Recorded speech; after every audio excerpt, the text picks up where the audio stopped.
ఇటువంటి వాళ్ళ బ్యాచ్ ఆడబట్టిన సరే, మ్యాచ్ మనం కొట్టాలంటే గురువు చెప్పిన దానికి నీ ఇంగిత జ్ఞానం తోడు చేసుకోవాలి.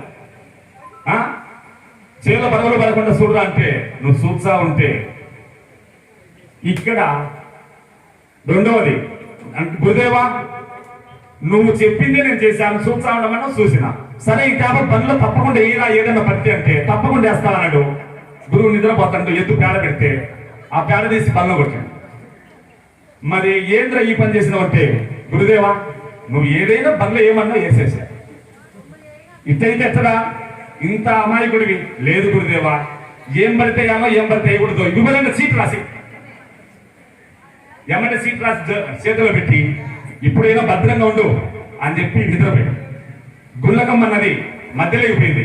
ఆడ జారి గురువు గుళ్ళకమ్మలో పడ్డాడు, కొట్టుకొని పోతాడు. అప్పుడు ఏమంటాడు, నాయన నన్ను కొంచెం గడ్డనేది అంటే, గురుదేవా సీట్లో నీ పేరు లేదు. ఏమి సీట్లో నీ పేరు లేదు కాబట్టి నేను రానన్నాడు. అయ్యో నాయన బంగారు రత్నమా రారా నన్ను గడ్డనేదా తండ్రి అంటే, గురుదేవా మాట కంటే సీటుకే ప్రాణం అంటే గురువు పని గోవిందుని దగ్గర. కాబట్టి ఇలాంటి శిష్యులు ఉంటే గురువుల పని గుళ్ళకమ్మలోనే. కాబట్టి మీరందరూ అటువంటి వాళ్ళు కాదులే, మంచి బుద్ధిమంతులు, వేదాంత సింహాలు.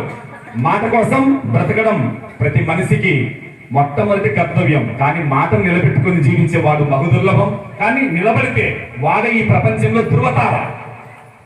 అందులో